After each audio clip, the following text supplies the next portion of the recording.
السلام علیکم دوستو، آج اس دل خراش واقعے پر بات کرنے کو بالکل دل نہیں چاہ رہا جو پاکستان کے ایک پہاڑی مقام مری میں پیش آیا ہے، جہاں پر برف کے طوفان میں سیاحوں کی گاڑیاں پھنس گئیں اور وہ اپنی گاڑیوں میں ہیٹر جلا کر سو گئے اور دراصل ان کی گاڑیوں میں کاربن مونو آکسائڈ جمع ہوئی اور اس سے بتایا جا رہا ہے کہ 22 لوگ زندگی کی بازی ہار گئے۔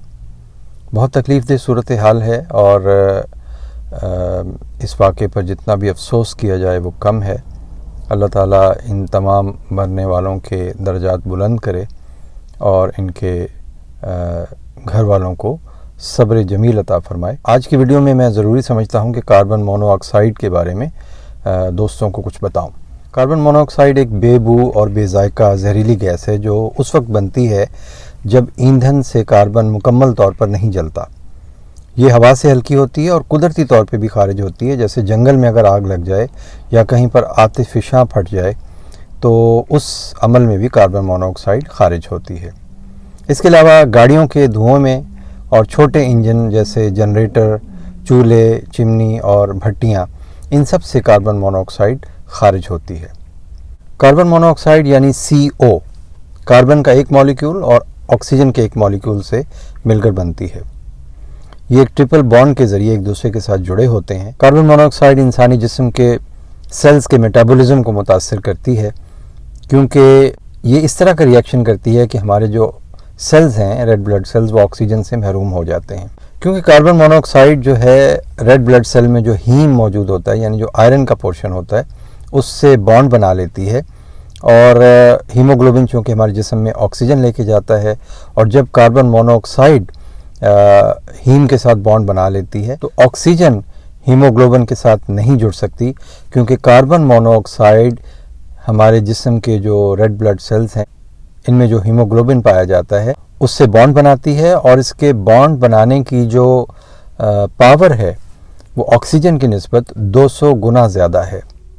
اور جب کاربن مونو آکسائڈ ہیم کے ساتھ یعنی آئرن کے ساتھ جڑتی ہے تو یہ کاربوکسی ہیموگلوبن بنا لیتی ہے، اور کاربوکسی ہیموگلوبن خون میں آکسیجن لے جانے کی صلاحیت کو کم کرتا ہے۔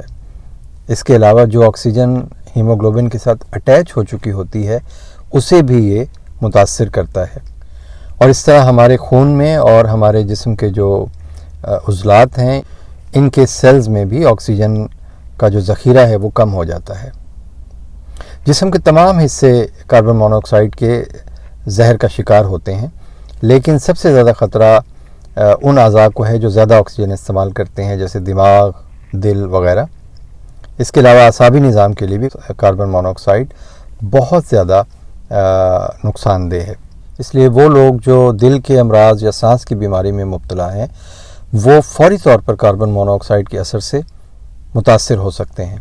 یوں تو کاربن مونو آکسائڈ کے بہت سے دیگر استعمال ہیں، جیسے کہ خوراک کو محفوظ رکھنے کے لیے کاربن مونو آکسائڈ استعمال ہوتی ہے، اور بہت سی طبی مصنوعات میں بھی کاربن مونو آکسائڈ استعمال ہوتی ہے۔ یہ میتھنول بنانے کے لیے بھی کام آتی ہے، اور اس کے علاوہ کیڑے مار ادویات اور پلاسٹک بنانے کے لیے بھی استعمال ہوتی ہے۔ اس کے علاوہ carbon monoxide acrylic acid کی تیاری میں بھی استعمال ہوتی ہے۔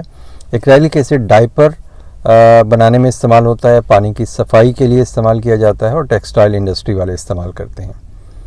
کاربن مونو آکسائڈ کو ایلومینیم کلورائڈ بنانے کے لیے بھی استعمال کیا جا سکتا ہے، اور یہ جلد کی ادویات میں استعمال ہوتا ہے۔ لیکن کاربن مونو آکسائڈ بنیادی طور پہ خاموش قاتل ہے۔ یہ بہت زہریلی اور شدید زہریلی گیس ہے اور انسانی صحت کے لیے بہت مضر ہے۔ اس کی کوئی بو نہیں ہے، اس کا کوئی رنگ نہیں ہے، انسان کو معلوم نہیں ہوتا، اور کاربن مونو آکسائڈ انہیل کر لینے سے انسان بے ہوش ہو جاتا ہے اور اس کے بعد موت کا شکار ہو جاتا ہے۔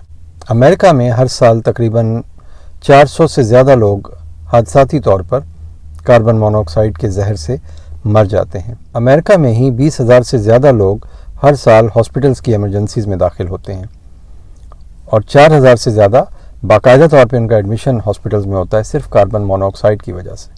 کاربن مونو آکسائڈ جس جگہ پر اکٹھی ہو جائے اور وہاں سے اسے نکالا نہ جا سکے تو وہاں پر جو بھی انسان یا جانور ہوں گے تو وہ اس سے متاثر ہو سکتے ہیں۔ مثال کے طور پہ اگر بند گیراج میں آپ گاڑی اسٹارٹ کر کے کھڑی کر دیں اور آپ اس گیراج میں کام کرتے رہیں تو آپ کاربن مونو آکسائڈ سے متاثر ہو سکتے ہیں۔ اسی طرح ایک جنریٹر کا کمرہ ہے اور جنریٹر کے کمرے میں جنریٹر بھی چل رہا ہے اور آپ بھی وہاں پہ موجود ہیں اور وہاں پر ہوا کا کوئی گزر نہیں ہے، تو کاربن مونو آکسائڈ وہاں پہ جمع ہو جائے گی۔ اور اسی طرح یہ آپ نے مری کے واقعے میں دیکھا کہ چونکہ برف باری بہت شدید تھی اور گاڑیوں کے اندر ہیٹر چل رہے تھے اور گاڑیوں کے جو سائلنسر پائپ تھے وہ بند ہو گئے، برف کی وجہ سے چوک ہو گئے، اور وہ جو گیس تھی وہ کاربن مونو آکسائڈ وہ گاڑی کے اندر اکٹھی ہونی شروع ہو گئی۔ اس لیے جو لوگ گاڑیوں میں سوئے ہوئے تھے وہ پہلے بے ہوش ہوئے اور اس کے بعد کاربن مونو آکسائڈ نے انہیں ہلاک کر دیا۔ کاربن مونو آکسائڈ سے اگر کوئی شخص متاثر ہو رہا ہے تو اسے پہلے سر درد محسوس ہوگا، چکر آئیں گے، کمزوری محسوس ہونا شروع ہو جائے گی، بعض لوگوں کا پیٹ خراب ہو جاتا ہے، سینے میں درد شروع ہو سکتا ہے، متلی کی کیفیت ہو سکتی ہے۔ تو یہ تمام علامتیں اگر آپ کو محسوس ہوں، آپ کسی ایسے کمرے میں بیٹھے ہیں جہاں پر ہیٹر جل رہا ہے، تو آپ فوری طور پر ہیٹر کو بند کیجئے اور کھڑکیاں کھول دیں، کیونکہ کاربن مونو آکسائڈ کمرے میں جمع ہو رہی ہے۔ پوائزننگ کی ویسے تو بہت سی وجوہات ہیں، لیکن کاربن مونو آکسائڈ کی پوائزننگ جو ہے یہ دنیا میں دوسری بڑی وجہ جانی جاتی ہے پوائزننگ کے حوالے سے۔ بیرونی ممالک میں پاکستان سے باہر سیل سے آپریٹ ہونے والے کاربن مونو آکسائڈ ڈیٹیکٹر ملتے ہیں جو لوگوں نے اپنے گھروں میں لگائے ہوئے ہیں، اور یہ ایک بہت اچھا آلہ ہوتا ہے۔ اگر اویلیبل ہو تو یہ لازمی گھر میں لگانا چاہیے۔ اس کے علاوہ ہمارے گھر میں جو ہیٹر ہیں یا دوسرے تیل یا کوئلے کے جلانے والے آلات ہیں، بھٹیاں ہیں، چولہے ہیں، ان کو مکمل طور پر سروس کرنا چاہیے ہر سال، کیونکہ اگر یہ نامکمل طور پر جلیں گے تو کاربن مونو آکسائڈ کا اخراج زیادہ ہو سکتا ہے۔ اسی طرح گاڑی کو بھی ٹھیک رکھنا چاہیے۔ آپ کے گھر میں جو بھی گاڑی ہے، اگر اس کا ایگزاسٹ سسٹم ٹھیک نہیں ہے اور خدا نخواستہ اس کے جو ایگزاسٹ کا جو پائپ ہے وہ کہیں سے پھٹا ہوا ہے یا لیک ہے، تو گیس گاڑی کے اندر بھی جمع ہو سکتی ہے۔ تو یہ گاڑیوں کو بھی دیکھنا بہت ضروری ہے، کہیں خدا نخواستہ دوران سفر آپ کی گاڑی میں کاربن مونو آکسائڈ تو نہیں جمع ہو رہی، اس چیز کا خاص طور پہ خیال رکھیے۔ یہ مختصر سی معلومات تھیں جو میں نے آپ تک پہنچانے کی کوشش کی ہے۔ اللہ تعالیٰ آپ کو ہمیشہ ہر شر، مصیبت، دکھ اور پریشانی سے بچائے۔ دوستو اپنا بہت خیال رکھیے گا، پھر ملتے ہیں۔ اللہ حافظ۔